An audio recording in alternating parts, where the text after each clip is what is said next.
Olá, sejam muito bem-vindos ao HarmonyCast. Hoje nós vamos receber uma pessoa super especial que é referência no nosso estado e nós estamos muito felizes. O HarmonyCast agora é parceiro da Farmácia Equilíbrio, que acredita justamente no que a gente propaga, acredita no equilíbrio entre o corpo, mente e o espírito. Vamos conhecer um pouco desse profissional maravilhoso. André, me fala um pouco de você. Um resumo um pouco do teu currículo. O que você faz, qual a tua especialidade? Bom, eu sou. Uma coisa curiosa, eu não sou piauiense, mas eu moro aqui desde os 5 anos de idade, então na prática eu sou. Eu sou Sim. teresinense naturalizado, vamos dizer assim. Estudei aqui a vida inteira, me formei aqui na Universidade Federal do Piauí, na época só tinha ela mesmo, já tem algum tempinho. E fui para fora, voltei, eu sou paulista, voltei para lá para terminar a minha formação. Eu fiz clínica médica, 2 anos de residência médica, fiz endocrinologia, né, também 2 anos lá na Universidade Federal de São Paulo, fiz mestrado em endocrinologia e voltei para cá para dar aula. Eu recebi uma proposta para ser professor aqui, Uhum. coincidiu com o término da formação, voltei e estou aqui até hoje. Gente, eu não sabia, que legal. É realmente teresinense de coração, né? Sim, sim. Me fala um pouco da tua infância. Teve influências, da medicina que te fizeram escolher ir para essa área ou não? Como é que foi essa escolha para você? Na verdade, acho que minha avó queria que eu fizesse, quer ter o neto médico, mas aquela coisa de família. Sim. Mas eu nunca tive esse sonho de ter uma profissão específica. Foi mais eu sempre gostei das áreas relacionadas à biologia, relacionadas à saúde, né? Sim. Então, acabou que era uma escolha meio que natural. Mas eu nunca tive aquele sonho de ser médico, não, de forma alguma. Uhum. Mas me encontrei na profissão, com certeza. Ai, que ótimo, isso aí já é tudo, né? E tinha essa tendência, esse gosto pelas áreas biológicas, o que já Sim. facilita bastante. Mas você não tinha assim, eu acho que além disso eu posso fazer outra coisa, ou não. Se você não fosse médico, o que que você seria? Sabe aquele teste vocacional que a gente faz Uhum. no segundo grau? O meu deu para jornalismo. Foi? Não Legal. tinha muito a ver, né? Eu gostava de escrever, realmente. Gostava de Sim, escrever, gostava mais de ler. Até coisas fora da área de saúde mesmo.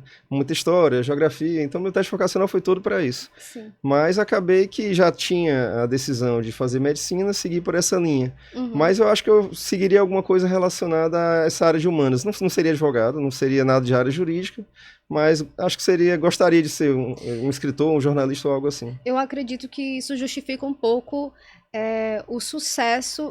Eu amo o conteúdo que o André compartilha nas redes sociais e eu noto que tem muito tua essência ali, né? Eu acredito que deva ter alguém que te ajude também, né, com esse suporte. Mas tem muito nota que é a tua opinião muito bem formada sobre os assuntos, né? Aí dá pra gente entender que existe uma boa essência de medicina e de jornalismo, tudo a ver. Mas É você gosta bacana. de estar aqui, né, nesses momentos, ir pra TV ainda? Como é que funciona isso no momento? Assim, eu acho que é importante, né? A gente tem um papel social a desenvolver. Eu acho que Verdade. uma vez que você ganhou isso da sociedade, você pôde ter uma formação adequada, você tem que devolver de alguma forma. Uhum. Mas eu confesso que não sou o cara mais extrovertido do mundo para estar em público, para estar nos microfones. A gente vai meio que se acostumando, meio que criando uma zona de conforto para si do mesmo jeito na sala de aula. Uhum. Não é exatamente o lugar que eu sou a pessoa mais expansiva do mundo, mas é um lugar onde eu me sinto confortável, talvez porque já tenha experiência para saber lidar com os momentos em Uhum. que talvez eu passe por alguma saia justa, por alguns momentos em que talvez a confiança não esteja perfeita. Então eu me sinto bem fazendo isso, embora não seja exatamente aquele cara expansivo, Sim. conversador em todo lugar. Me explica uma coisa, como é que foi a escolha da endocrinologia? Tu entendeu, tu passou a entender, esse é o meu caminho. O que foi que te chamou a atenção? Como é que foi esse processo? Eu gosto mais dentro da medicina da área clínica, né? Eu gostava muito da questão do raciocínio. Então, a coisa A é assim porque a coisa B funciona dessa forma. Então, entender como as coisas funcionam sempre me atraiu. Eu gostava de parte prática, mas gostava mais de entender o funcionamento das coisas. Então, dentro disso, a clínica médica foi uma escolha natural. Dentro da clínica médica, eu ia fazer cardiologia. Até o final da residência de clínica médica, eu ia fazer cardiologia. Porque eu tinha mestres aqui que eu acompanhei desde sempre, que eram cardiologistas, então eu gostava muito da área também. Mas eu tinha também um outro mestre que me influenciou muito, que é um colega endocrinologista aqui, o Dr. Flávio Melo, que me estimulou muito a fazer endocrinologia. Então eu acabei seguindo por essa linha um pouco por influência dele. Ah, sim, entendi. Nossa, cardiologia. Ia fazer cardio. A gente se surpreende. É legal a gente conhecer a história da pessoa, que a gente realmente se surpreende. Mas eu acho que sim, poderia ser. Tem cara de médico cardiologista também. Como professor, você foi aluno de medicina e hoje é professor também da área de medicina, certo? Sim. O que tu acha que era o desafio antes e qual é o maior desafio hoje para os futuros médicos? Isso dentro da carreira médica ou na docência? Na carreira Os médica? dois, vamos falar um pouco dos dois. Na carreira médica, se a gente for pensar, quando eu me formei há alguns anos, não vou entregar, né? Mas eu me formei há alguns anos. Na época era uma profissão de pleno emprego. Então você não precisava ser um bom profissional, infelizmente não precisava, para ter um emprego garantido com um bom salário. Isso realmente não tinha, então, claro, isso atraía muita gente também. Mas ainda assim, sempre foi uma peneira bem, bem rigorosa. Então, dessa forma, por mais que não fosse a área que talvez você sonhasse em trabalhar, você acabava sendo um bom profissional porque você era um bom aluno, você tinha uma concorrência grande entre os colegas para ser um bom aluno, então era um público mais selecionado. Então, acabava que era uma área que remunerava muito bem desde o início, mas também era uma área que, até para exigir mais, tinha profissionais bem formados. Sim. Hoje em dia mudou um pouco o aspecto nas duas formas. Hoje em dia a gente tem muito mais vagas de medicina. Para você ter uma ideia, quando eu me formei a gente tinha 80 vagas. 80? 60. Era o primeiro ano que tinha 60 vagas em Teresina, antes era só 50. Uhum. E hoje a gente tem, por ano, hoje a gente está beirando 1.000 vagas. Nossa. Então, o número de vagas aumentou bastante. Então, aquela peneira que existia, claro, ainda existe, mas é uma peneira bem mais ampla. Isso é bom, porque democratiza a profissão, amplia o acesso até da população, você tem mais médicos para atuar, mas também faz com que você tenha, por um lado, menos oferta de emprego, hoje em dia já não é uma área de pleno emprego como já foi, e por outro lado, acaba permitindo o acesso de profissionais que talvez não tenham a formação necessária, ou que não tiveram durante a sua formação o grau de exigência que é necessário para a profissão. Uhum. Então você teve, infelizmente, uma perda de qualidade também. Sim. Eu estava vendo um vídeo ontem que estavam se falando sobre uma prova para a medicina. O que você acha dessa possibilidade? Você acha que vai ser algo que vai agregar, tipo uma prova, tipo a OAB, para você poder exercer a profissão? Você acha que isso seria interessante ou não? Eu acho que a gente vai caminhar para isso, infelizmente, porque a gente precisa ter algum balizador de qualidade. Sim. Afinal de contas, para o usuário, ele precisa ser atendido com qualidade. Não adianta eu ter vários médicos que não vão poder resolver o problema do paciente. Não adianta. A gente tem que ter algum balizador de qualidade. Se a graduação, se o curso não faz mais isso, infelizmente a gente precisa de outra forma. Uhum. É ruim porque acaba restringindo o acesso da população.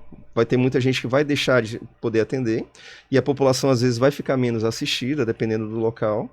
E é ruim também porque o que é que esses outros profissionais vão fazer? Se eles não forem médicos, eles vão ser o quê?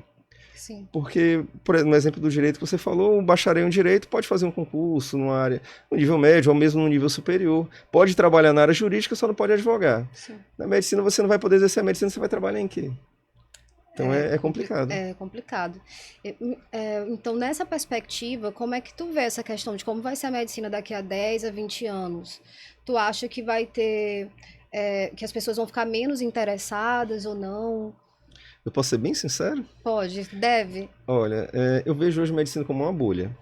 Eu sou professor de algumas faculdades aqui e o que eu vejo? Os alunos, a imensa maioria hoje são alunos que estão na segunda graduação. Então, os meus alunos são professores, engenheiros, enfermeiros, farmacêuticos, advogados. Todos estão migrando para a medicina. Na expectativa, claro, um ou outro tem seu sonho de ser médico, que era um sonho que estava latente ali, mas muitos pensando que é uma área de pleno emprego, é uma área de remuneração maior. E aí muitos, em escola privada, investem 10, 12 mil por mês, na expectativa de no futuro terem esse retorno. Com cada vez mais médicos circulando, cada vez mais médicos entrando no mercado a cada dia, será que realmente daqui 5, 10 anos eles vão conseguir ter esse retorno esperado? Provavelmente não. Então a gente vai começar a ter cada vez mais médicos com subemprego, mal remunerados, e isso vai gerar uma redução do interesse pela área, eu acredito. Então o próprio mercado vai acabar se regulando. Provavelmente muitas faculdades de medicina vão acabar fechando, ou vão ter que se readequar, porque é um curso caro, mas vão ter que se readequar por falta de oferta mesmo. Nossa, faz total sentido. E eu tava pensando também, eu não sei como é muito, eu sei que pra minha área, se você tá vendo esse vídeo do futuro, eu sou nutricionista e atuo na área clínica. E eu já recebo em consultório pessoas com dietas feitas pelo chat GPT. Sim. E como é que é a questão da tecnologia para a medicina? Isso também rouba um pouco da área? Como é que está funcionando? Como é que você vê essa questão? Isso rouba, mas aumenta a qualidade, por outro lado, né? Diminui sim. a chance de erro. Então, por exemplo, um radiologista, um médico que vai realizar laudos de exames de imagem, uma tomografia. Uma tomografia que é avaliada antes por um método de inteligência artificial vai avaliar, comparar com um padrão e detectar o que pode ter de errado. É difícil você dizer que o método de inteligência artificial vai ter a autonomia necessária para definir sozinho se o paciente tem um câncer, se não tem, se tem uma doença A ou B. Mas a probabilidade de um erro humano acontecer nessa análise vai ser cada vez menor, porque vai caber ao médico só confirmar se aquele laudo está correto. Talvez daqui a alguns anos o médico já nem seja mais necessário para isso, mas hoje eu acredito que seja mais um auxílio na avaliação do caso, né? Sim. Para outras áreas também vai ter essa dificuldade, às vezes. Talvez você diminua a necessidade de médicos em auditoria, talvez você diminua a necessidade, até em área clínica mesmo. Alguém que chegue para mim com doenças A, B e C, exames tais, já vai chegar muitas vezes com um relatório feito por um método de inteligência artificial. Tem que fazer isso, isso, isso e aquilo. Mas isso tem que ser validado de alguma forma, por algum profissional. Verdade. Talvez no futuro essa validação já não seja mais necessária, mas por enquanto eu acho que ainda é. A dieta da mesma forma. A dieta padrão do chat GPT não substitui uma nuance clínica que a sua experiência traz. Sim, é verdade. E é o que tem mantido muitos profissionais no mercado, né? O fator humano e o ter o poder ainda de bater o martelo no que funciona e no que não funciona, né? Mas vamos falar um pouco de você. Como é que como é que tu tá cuidando da tua saúde hoje? Hoje você tá se cuidando direito, tá treinando? O que que você faz nesse tipo de aspecto para se cuidar? Eu tenho que dar o exemplo, né? Então eu faço academia 3 vezes por semana, eu jogo beach tennis 3 vezes por semana, então até que eu faço atividade física razoável. A alimentação tende a ser boa, eu não sou muito de extravagâncias, embora eu goste das nossas comidas típicas, que são, em geral, mais gordurosas, no fim de semana eu acabo comendo mais do que talvez não devesse. Mas, no geral, eu procuro me manter magro, me manter ativo, procuro... Quando for realmente brigar com o paciente, eu brigar com conhecimento de causa. Faça porque eu faço. Se eu tenho tempo para fazer, você também tem. Eu acho que faz diferença, né? Faz. Porque você tem uma certa propriedade. Sim. Faz muita diferença mesmo. Uma coisa que eu falo sempre é que é diferente quando você, principalmente quando você trabalha com saúde ou os profissionais que trabalham com estética, se isso afeta a tua autoconfiança, você não vai conseguir passar autoridade para o cliente, né? E você só consegue essa autoconfiança quando você pratica a autoconfiança genuína. Sim. Falando um pouco sobre saúde mental, em algum momento tu notou que o atendimento clínico ou a tua carreira pegou um pouco na tua saúde mental? Como foi que tu lidou com isso? Ou pra ti é alguma coisa tranquila? Pra mim é tranquilo. Eu nunca tive nenhum problema com isso, mas eu tenho percebido que as gerações mais novas têm tido mais dificuldade. Os próprios estudantes de medicina, durante a graduação, às vezes eles têm sucumbido mais à pressão, que é natural do curso. Vários fazem psicoterapia, tratamento psiquiátrico às vezes. Muitos profissionais de saúde já formados mesmo, não são médicos, às vezes a gente trabalha com nutricionista, com psicólogo, enfermeiro. Os profissionais de saúde como um todo têm sucumbido mais, a meu ver. Me parece ser uma questão de geração. A geração atual talvez ou procure isso de forma mais direta e por isso a gente fica sabendo, ou talvez não tenha sido tão preparada para superar esse tipo de dificuldade, porque realmente não é fácil. Sim. Depende muito da formação da pessoa, da geração, da educação que recebeu. Bom, acho que são vários... Tem vários aspectos. Tem vários aspectos. Tem a questão de história familiar, se você tem a história familiar de ansiedade, depressão, você tende a ter também isso, não é só uma questão de hábito, existe a questão bioquímica também associada. Que a gente não pode esquecer, né? Sim. Então eu tenho percebido que tem sido mais difícil para os profissionais. E com relação, como é que foi o teu momento na pandemia? Tu continuou trabalhando ou não? Como é que foi isso? A pandemia foi um negócio complicado, né? Que eu me preparei muito na vida para tudo. Sim. mas nunca tinha passado pela minha cabeça que eu ia ser proibido de trabalhar estando saudável. Isso é uma coisa que eu não me preparei. Tinha seguro para tudo, não. Eu posso morrer, eu posso adoecer, mas ficar em casa saudável proibido de trabalhar eu nunca tinha visto. Sim. Eu trabalhei porque eu, por ser clínico, fui atender os pacientes Covid, tudo, já tinha essa formação de clínica médica, fui para dentro do hospital universitário como professor, fui trabalhar lá, então eu me ocupei lá dentro, né? Fiz também um trabalho no hospital da Unimed, né? Tinha uma área lá de semi-intensiva que eu fui coordenar, então eu acabei indo para a linha de frente trabalhar. Mas eu não sei se eu conseguiria ficar em casa sem fazer nada, porque não é nem porque me sentisse sei lá, fugindo do assunto, não é nada disso, é porque quem é acostumado a trabalhar o dia inteiro, de manhã e de tarde, ficar dentro de casa o tempo todo é meio... Aí complica, né? Sim, é meio O que pegou pra complicado. ti foi ter que parar. Ter que parar. Então tu é meio workaholic, assim, de gostar de trabalhar mesmo, de ter uma rotina mais puxada. Eu não gosto de ter turnos livres, mas não gosto também de trabalhar de forma pesada demais. Eu gosto de ter um equilíbrio. Fazer as coisas que eu gosto, trabalhar, ficar em casa sem fazer nada não me atrai muito. Mas também nada exagerado. Ficar dando plantão, correndo atrás demais. Não, mesmo que ganhe menos, prefiro ganhar menos e Ter um pouco ter mais meu de tempo de qualidade. Claro, sem ócio exagerado, isso também não. Ah, sim. Eu vou voltar um pouco o tema, gente, porque eu esqueci de fazer uma pergunta. A gente falou sobre a medicina, mas eu não perguntei para o André sobre a área dele, que é a endocrinologia. E eu queria saber qual o desafio que tu acha que vai ser para a endocrinologia no futuro. O que tu acha que vai ser, qual é o maior desafio hoje, o que tu acha que vai ser o maior desafio no futuro da tua especialidade em questão? O grande desafio da endocrinologia é tratar direito os pacientes com diabetes. O tratamento de obesidade já foi uma dificuldade maior. Hoje em dia, até pelas medicações novas, a gente tem tido uma facilidade maior, a gente tem tido mais recursos para oferecer ao paciente. O tratamento multidisciplinar ajuda muito, mas isso a gente sempre teve, a gente sempre pôde contar com os parceiros, com nutricionista, com psicólogo, com preparador físico. Mas em termos de tratamento medicamentoso, a gente sofria muito por falta de opção. Isso melhorou bastante. A gente ainda tem que melhorar no tratamento de diabetes. Por mais que se fale, não, a gente tem medicações novas para diabetes, a gente ainda tem muito no Brasil amputação, a gente ainda tem muita perda visual, muito paciente com doença renal crônica, pacientes que, se tivessem sido tratados de forma adequada lá no início, não precisariam ter chegado a isso. Então a gente ainda falha muito nisso, é frustrante para todo endocrinologista isso ainda. A gente tem muito que melhorar. Nossa, eu fiquei surpresa com relação a isso, sobre o tratamento da diabetes, mas realmente é preocupante. A gente sabe que a tendência é que os números aumentem com o decorrer dos anos. E a pandemia, eu acredito, por exemplo, eu perdi muitos pacientes diabéticos, por ser um grupo de risco, né?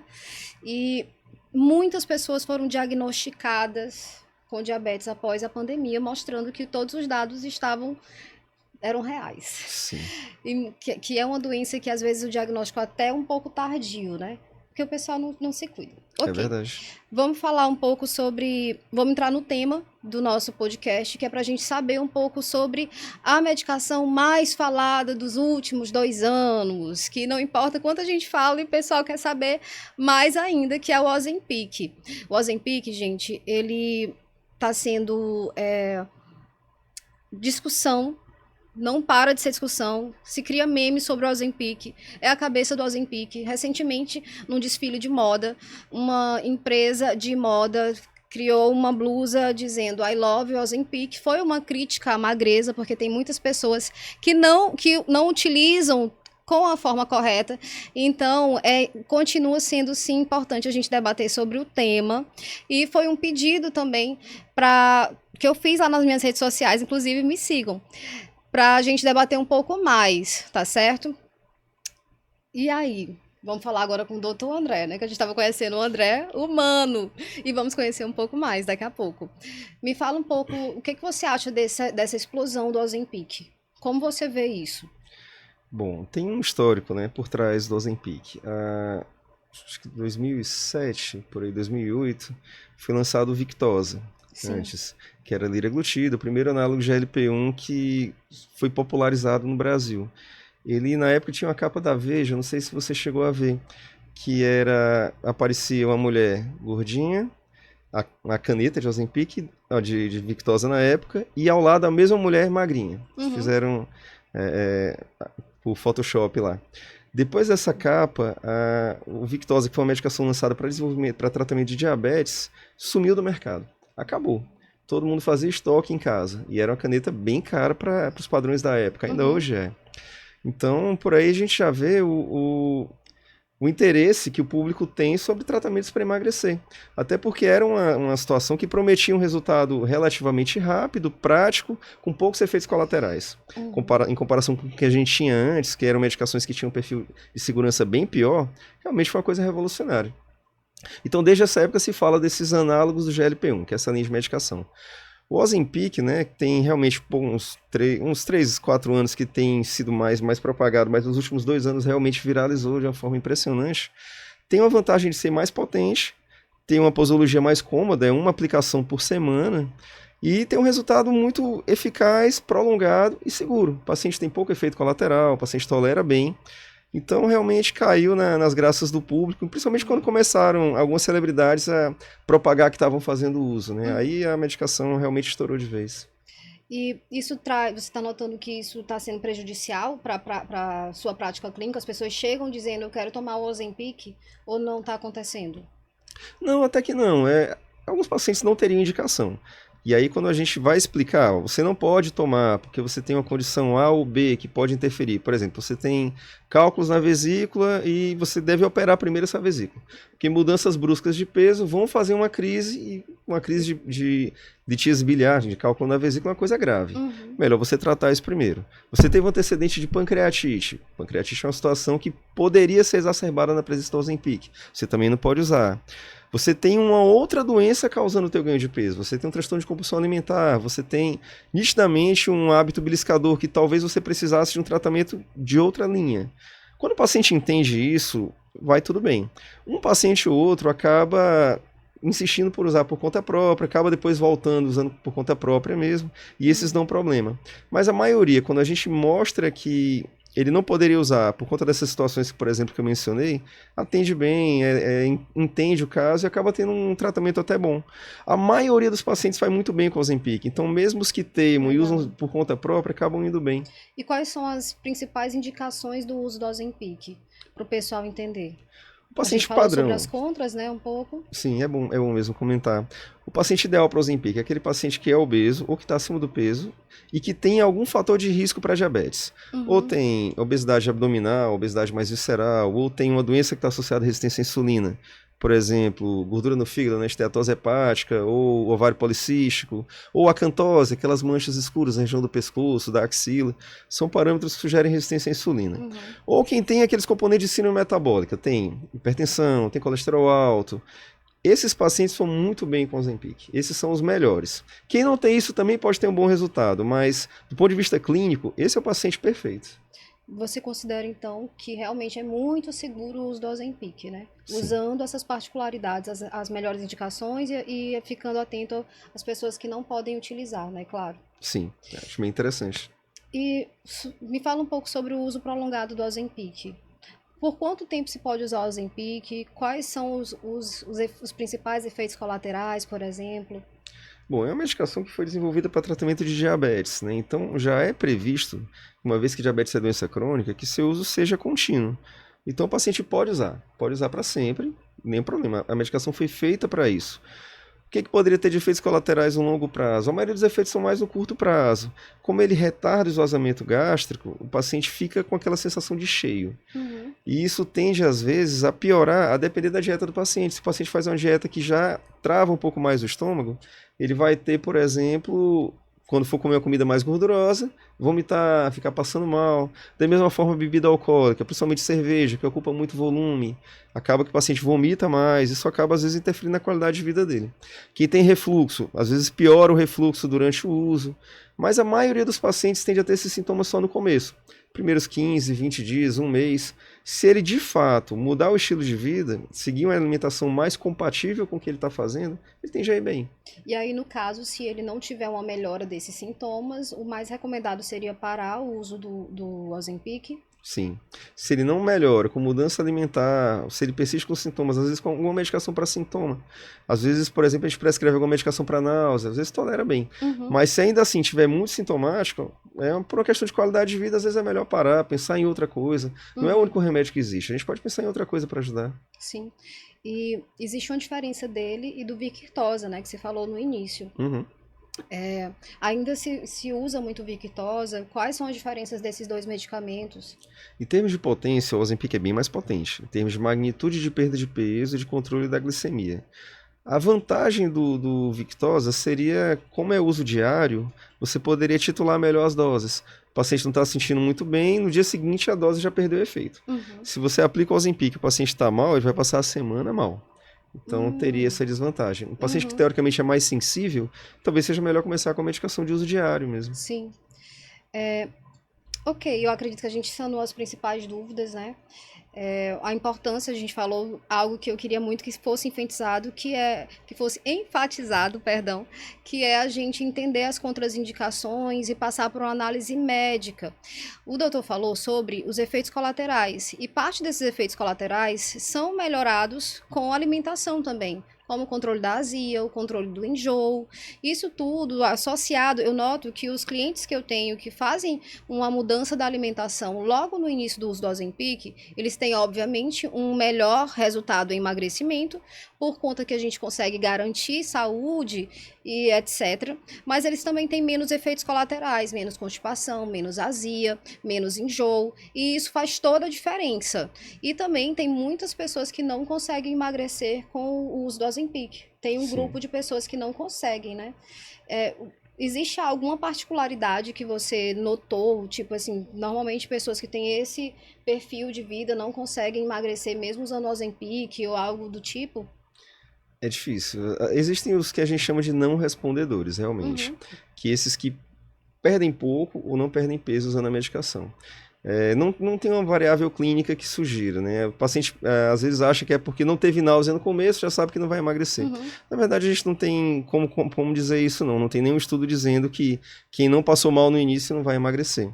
Mas mesmo esses pacientes que não perderam peso, eles vão ter melhora de glicose, melhora de colesterol, melhora de esteatose hepática, que é a questão de gordura no fígado. Então, às vezes, mesmo para aquele paciente que não emagreceu, vale a pena pensar na manutenção se ele tem essas doenças associadas. Certo.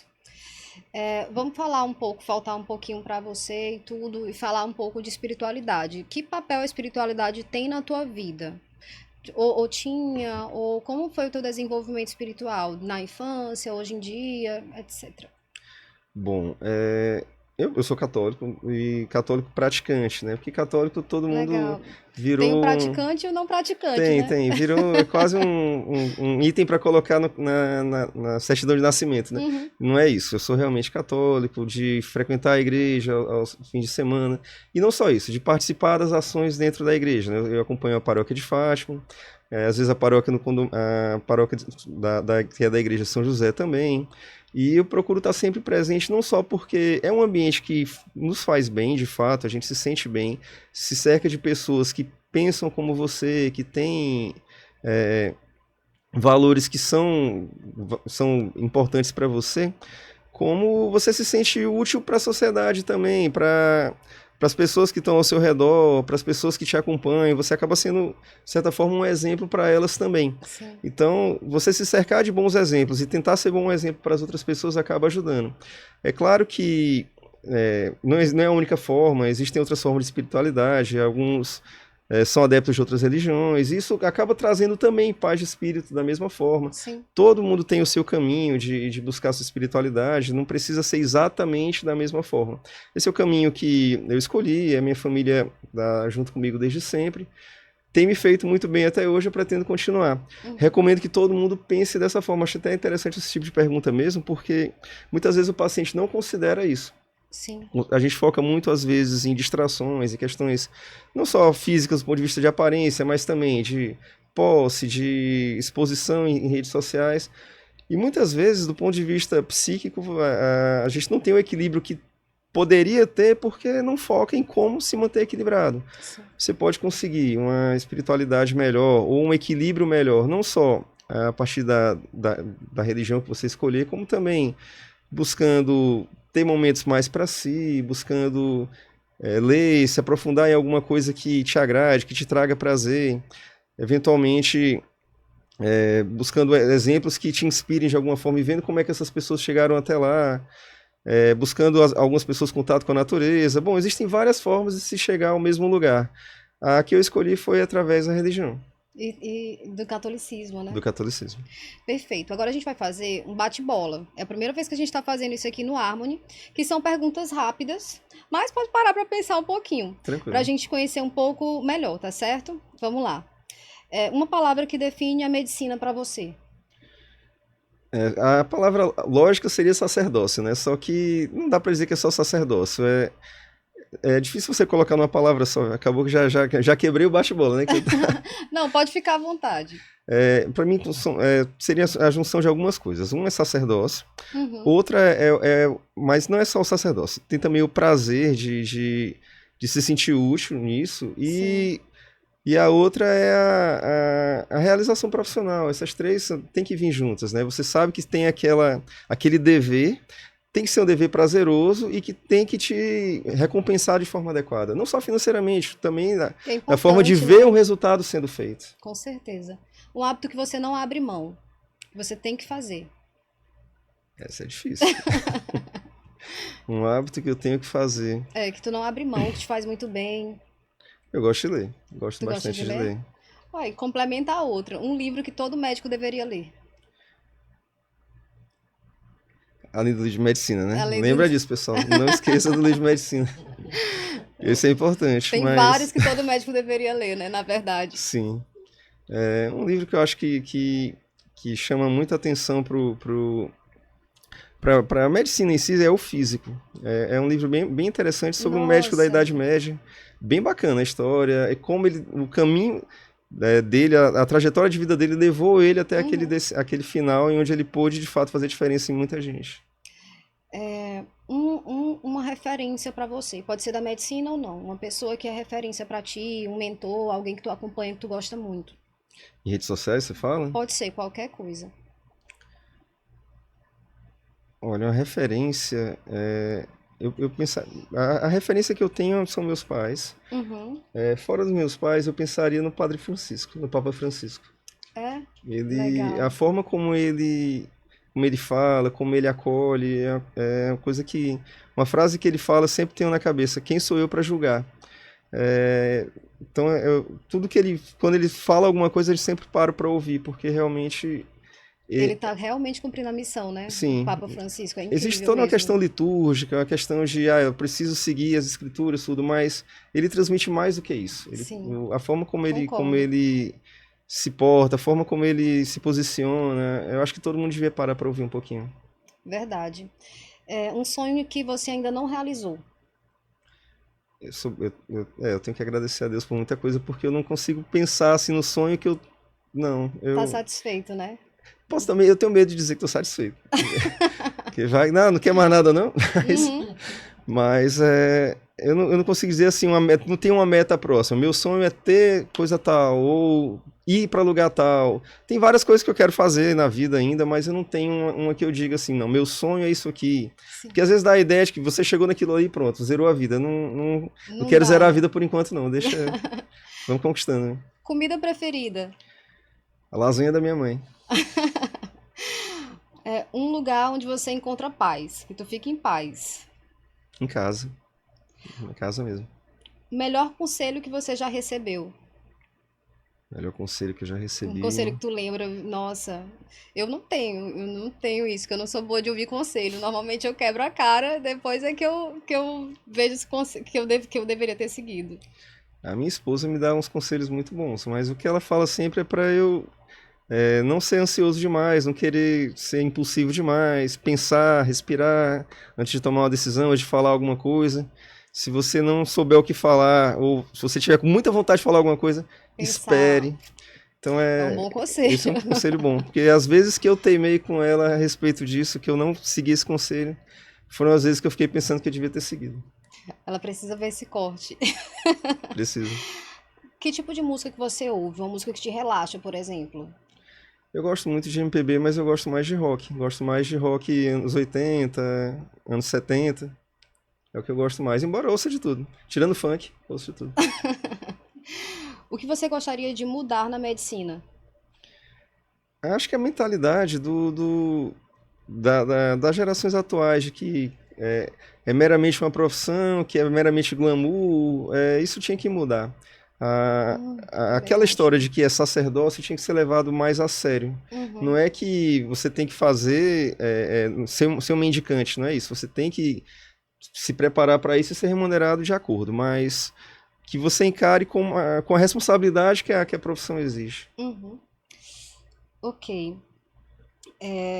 Para finalizar, você tem uma frase ou lema que você leva para sua vida? Algo que eu acho que você falou muito de sacerdócio, não sei se seria isso, mas algo que te motiva a seguir em frente, uma frase ou algo do tipo. A frase que eu sempre lembro é aquela mesmo que eu ouvi do Papa Francisco: quem sou eu para julgar? Tá Uhum, o tempo todo se colocando do lado do paciente. Eu nunca não estou atendendo o paciente, eu estou atendendo um irmão, ou a minha mãe, ou um tio, ou um amigo. Se você sempre está disposto a ouvir sem julgar, você consegue fazer um pouco mais do que a questão técnica em si. Não é só prescrever uma medicação ou só orientar uma dieta. Você pode realmente fazer diferença para aquela pessoa naquele momento, pelo menos. perfeito. Finalizamos. Gente, eu amei conhecer um pouco mais do André. Já gravei o livro O Físico, né? O físico. Uma pessoa muito especial para mim me indicou esse livro e eu com certeza vou ler. Eu achei uma indicação maravilhosa e eu vi a resenha dele, eu acho que vale a pena vocês lerem também. Eu gostaria de agradecer demais, André, você ter vindo. Eu acredito que todo mundo gostou de te conhecer um pouco melhor. Uma história muito rica, muito madura. Eu acredito que todo estudante de medicina tem que ouvir para entender um pouco dos desafios que nós vamos enfrentar pela frente, porque por mais que tenha muitas vagas, nós nunca na vida precisamos de tantos médicos competentes, principalmente de acordo com minha percepção no quadro de saúde mental. E uma coisa que eu já falei aqui outras vezes, uma pessoa curada impacta milhões. André, me fala um pouco da tua, onde a gente acha, rede social, onde você trabalha, para ficar mais fácil para o pessoal te encontrar também. Isso é importante. É mais fácil me encontrar ali no Instagram, né? Tem Uhum, a rede André Gonçalves Endócrino. Lá eu uhum, costumo, inclusive, abrir caixa de pergunta, responder as dúvidas mais gerais dos pacientes. É claro que isso não substitui a consulta, né? Às vezes o paciente sim. pergunta: doutor, qual é o remédio que eu tomo? Qual é a dose? Não, aí não dá. Mas eu procuro sempre ajudar por lá. Uhum. E lá também tem o contato do consultório, né? Eu atendo. Facilita, né? Lá já. Lá já tem o contato direto, o link direto para marcação. Então acaba sendo meio que um cartão de visitas. Uhum, E também as pessoas já olham lá esperando, já sabem o que esperar de uma uhum, avaliação comigo. Não vou fazer promessas mirabolantes, não vou prescrever. Já sabem também quem chega lá querendo usar anabolizante por usar, nem vá, porque eu não sim. prescrevo.